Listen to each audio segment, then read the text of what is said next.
Today's top story from the perspective of someone who's there. You are looking live. This just in. Not my beat.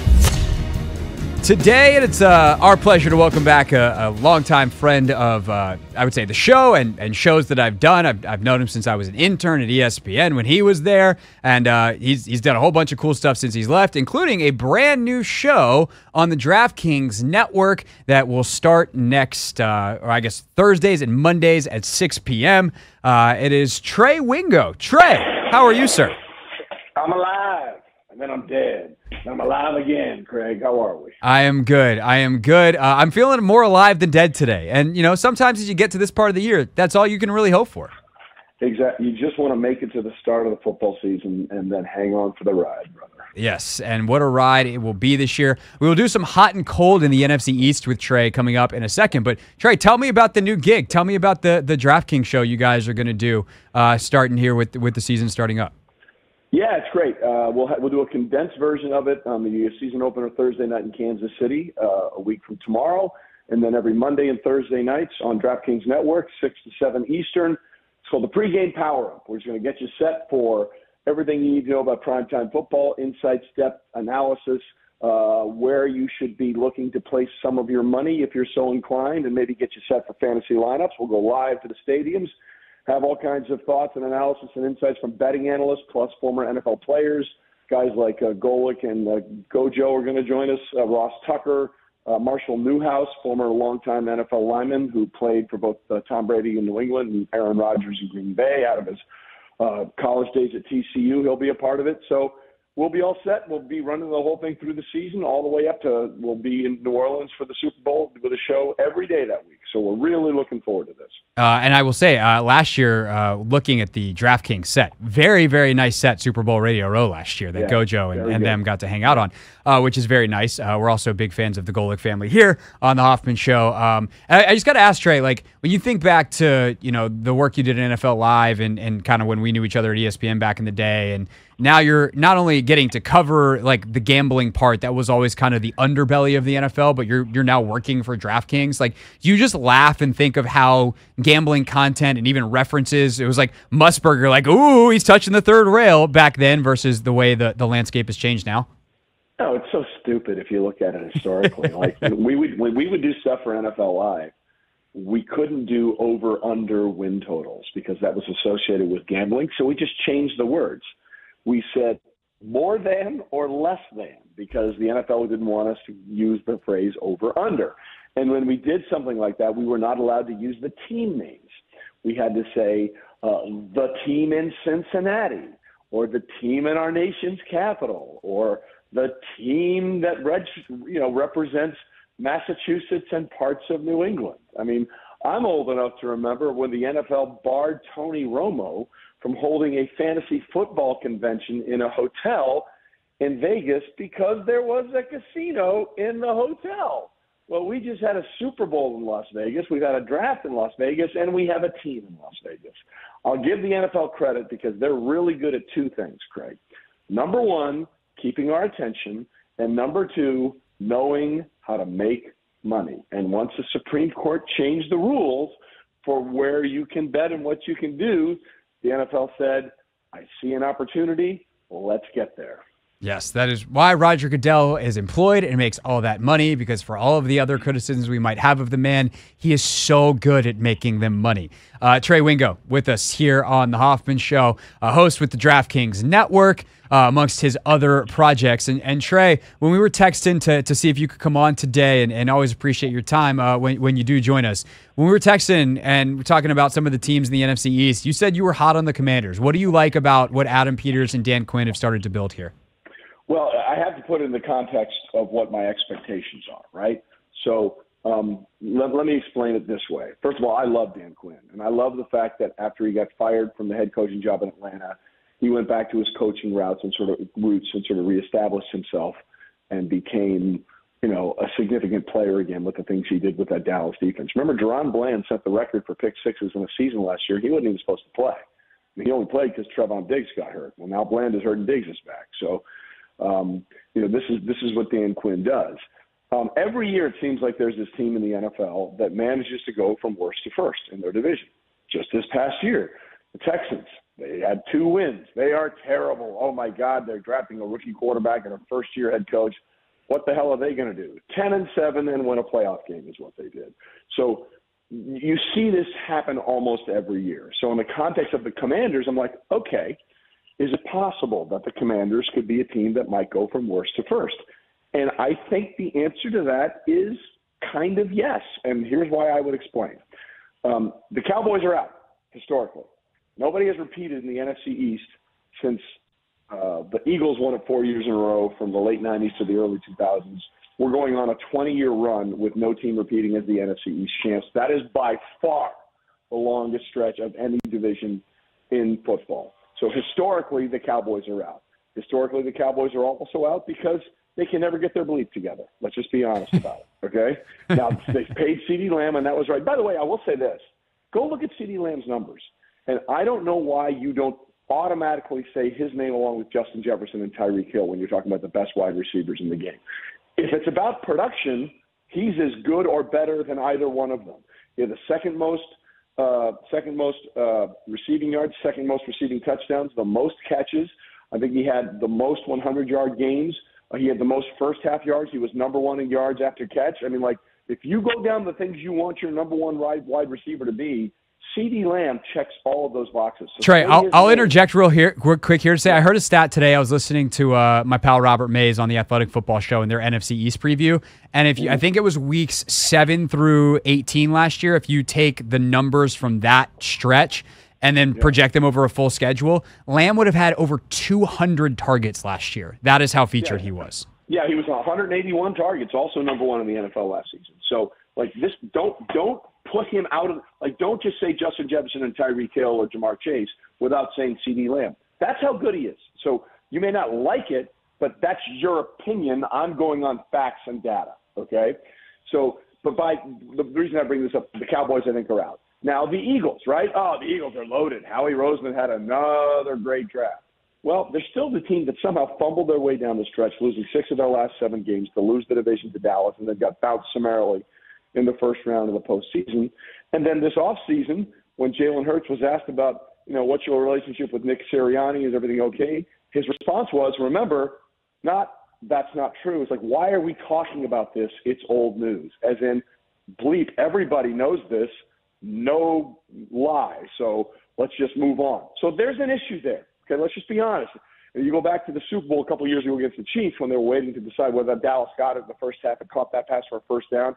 Sirianni was like pointing his arm saying first down, and Jalen Hurts, the young quarterback, had to tell his head coach, dude, calm down, grow up, okay? So there's something there. Let's not pretend like there's nothing there. So that maybe some of the Eagles have to deal with. And the Giants are going to be terrible. I'm sorry. Daniel Jones is not going to magically transform after the contract you gave him. He's still the guy in the preseason game he last played against the Texans. Oh, wait, I'm going to be sacked for a safety? No, instead of that, I'm going to throw a pick 6 because that's a better idea. That's a better option. So everyone can love Malik Neighbors, but if Daniel Jones is pulling the trigger, Malik Neighbors can only be as good as his quarterback, right? Let's just be honest about that. So that leaves us with Washington. I'm a big believer in Dan Quinn, as I said. I love the defense, and I love the players he brought with him. I am also particularly fond of Jayden Daniels. I remember watching him before he went to LSU and won a Heisman when he was recruited out of high school to play for my guy Herm Edwards at Arizona State. Kid showed up big time in big games on the road against Michigan State. Big game. He has that vernacular. We saw what he did at LSU. Now, his frame is a little slight, so injuries are always an issue. But I think Jayden Daniels can have a C.J. Stroud-type season for the Washington Commanders because I like the offensive weapons they have around him. So I'm curious, talking to Herm over the course of the draft process, did you get a favorite Jayden story out of him? Well, I mean, we've talked about a million things about Jayden. Nothing particular to that specific thing, but he loves the kid. Like, he absolutely loved the kid. And he said when he realized things were going south at Arizona State, he said, you need to go. Go wherever you need to go. We'll support you 100%. Do what you got to do. We get it. We don't get it. We're never going to block you or stop you and try and get you from not maximizing your worth and your potential. And Herb could not say enough good things about Jayden Daniels. Yeah, I know they had a great relationship. Obviously, Jayden and AP. We saw Daniels in the Raiders locker room after last season. And then, of course, winds his way to Washington. So we'll see what he can be in year one. Trey Wingo with us here on the Hoffman Show. New show for him Mondays and Thursdays during the NFL season, 6 o'clock on the DraftKings Network. One thing that is fascinating for me, Trey, big picture this year, Jayden adjacent, is how Washington is handling Jayden in kind of their team building with this longer term vision around Daniels, and where Chicago, the obviously one pick higher than them in the draft, is like, we are all in right now. They kind of started their rebuild a couple of years ago. They've got some pieces in place, and they are spending bigly to try to compete this year. What do you make of those two strategies and the chances that either one or both is the right strategy for each individual quarterback? Well, it's interesting, right? Because we've seen this happen a few times over the last few years with quarterbacks sit. Patrick Mahomes sat his rookie year. His only start was the last game of the regular season after Alex Smith and the Chiefs had already locked up the division title. The division they've won 8 straight years now, which even predates Patrick's run. And then we've seen guys like C.J. Stroud come in right away and be really successful. And then we've seen Bryce Young come in right away and really, really struggle. So I think you have to get a feel for the guy. And Patrick, he knew when he had Alex there. When people forget one thing about Patrick Mahomes, he took 0 endorsement money his rookie year. He turned down every single endorsement deal because he's like, I'm not the starter. I shouldn't be getting endorsement deals. The people that are playing, the people that are leading the team, they should be getting the endorsement deals. So they had a really good feel that Mahomes would not be one of those guys who would bitch about it and be upset about it if he isn't starting right away because he's seeing the bigger picture. And I think you might be seeing some of that same sort of situation with Jayden. He understands this is a long play for him, and I think he's fine and willing to do whatever he believes is necessary for his best long-term development. And then with Caleb, they're taking it even a step further where it's not just like, hey, you're the starter, but like we kind of expect to win right away. Do you think that it's not even can he handle the pressure? I think Caleb's shown like he kind of invites pressure. And I don't say that as a criticism. Like he's a big personality and can handle such things. But have they given him enough? Whether it's, the Keenan Allen and DJ Moore signings, re-signing in DJ's case, and just making him feel comfortable by giving him a boatload of money. And then what they've done defensively, that strategy of a more aggressive, short-term, we're ready to win now play could also potentially work for Chicago. I think it could. And I say this not with I understand how this is going to sound. I'm not sure there's a quarterback heading into his rookie year, taken number 1 overall in the draft, that has ever walked into a better situation than Caleb Williams is walking into. Okay? You just mentioned DJ Moore. They have tight end Cole Kmet. They have DeAndre Swift. They have a revamped offensive line. They draft Rome Odunze, and they trade for Keenan Allen. Like, literally a week before that trade happened, we had Justin Herbert on our Chasing It podcast, myself and Chase Daniel, and he could not have been more effusive in his praise of Keenan Allen and how he makes him such a better quarterback and all that kind of stuff. And then a week later, he's gone to the Bears. So I can't. Can you think of a quarterback taken number 1 overall that walked into a situation with better weapons? And by the way, let's add this in as well. The Bears defense is a top 10 defense.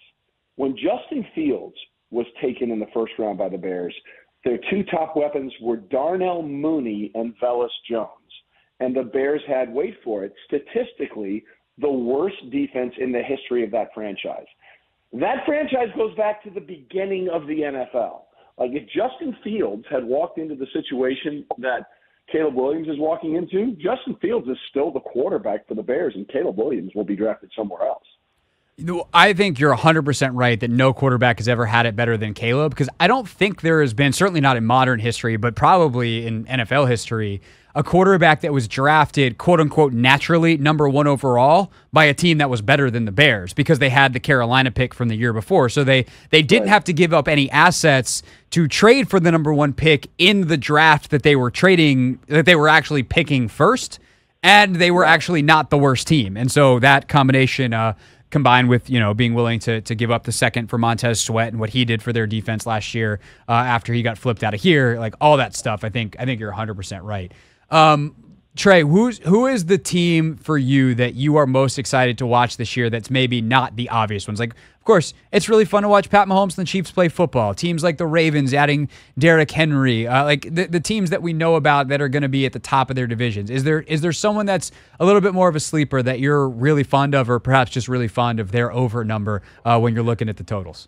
Wow, I thought I got you with the Commanders there, but you're asking me for another one. Okay, I tell you, let's do this the other way, right? I'm not so sure everything's going to be okay for the Cincinnati Bengals.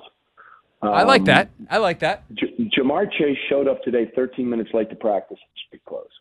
And 2 days ago, Zach Taylor, whom I love, by the way, and think has done a great job in changing the brand of the Cincinnati Bengals and the culture there, has gone from, he's ready day one. It's like, well, I'd be ready for game one. Well, it's day to day. Okay? They never got the T. Higgins thing right this offseason. And the thing was, if you're not going to pay T, clearly you're paying Jamar. Then Mike Brown, the owner, and the oldest of old school owners, was like, once the season has started, there's no time for negotiations. So that's got to rustle Jamar Chase a little bit when you see the contract that CD just got, $100 million guaranteed, $38 million signing bonus, okay? So we got to factor that all in. Then you have this really weird offseason for Joe Burrow, who, is out, as a fashion model at a bunch of these places and comes back looking like early 2000s Eminem with the platinum blonde hair. I talked to somebody in Cincinnati that I trust a lot, and his reaction to me was, the vibe isn't good. The vibe isn't right. And, you can say, oh, well, that's crap, and who cares when you play? It does matter, okay? Let's take Stephon Diggs, right? I think we can all agree that Stephon Diggs is a game-breaking wide receiver. There's no doubt about that. But why have two teams passed on him in his prime? Why was Minnesota ready to move on from him? And why was Buffalo ready to move on from him? Something wasn't right. It just wasn't working with Stephon Diggs in Buffalo. Something's not right in Cincinnati. And everyone's looking at them and saying, well, they were 9-8 last year, even with Joe Burrow suffering all those injuries. They still had a winning record, and they'll be good, and they'll be back. Don't be so sure. It's not that easy. I think the AFC North is loaded this year, absolutely loaded. And, what players notice when you don't take care of your best players. They notice. So what goes on in their minds in the locker room is, well, if they're messing with him, what are they going to do with me? And that happens faster than you can imagine a lot of times in locker rooms. So it's going to be very interesting, especially if the Bengals get off to a slow start like they did last year and the year before. It'll be very interesting to see how this all sort of snowballs one way or the other. That's a great point, and I'm very glad that cheap ownership is not something we have to deal with in Washington anymore, something that they famously have to deal with in Cincinnati, and they kind of got around the last couple of years because all their best players were on rookie contracts. Last thing for you real quick on the way out, Trey, since you brought up the vibes. Can San Francisco overcome their bad vibes / get Trent back in camp and figure out this Aiyuk thing enough to be right where we expect them based off of what they've been, which is in the NFC Championship game and competing to be back in a Super Bowl? Craig, I think that's also a really good point because to me, if you just told me to rank rosters 1 through 53, who has the best roster in football, I think San Francisco is right up there. They just don't have Patrick Mahomes at quarterback, which is Brock Purdy is more than good enough. We've seen that. He's more than good enough. But to your point, why are we messing with Trent Williams?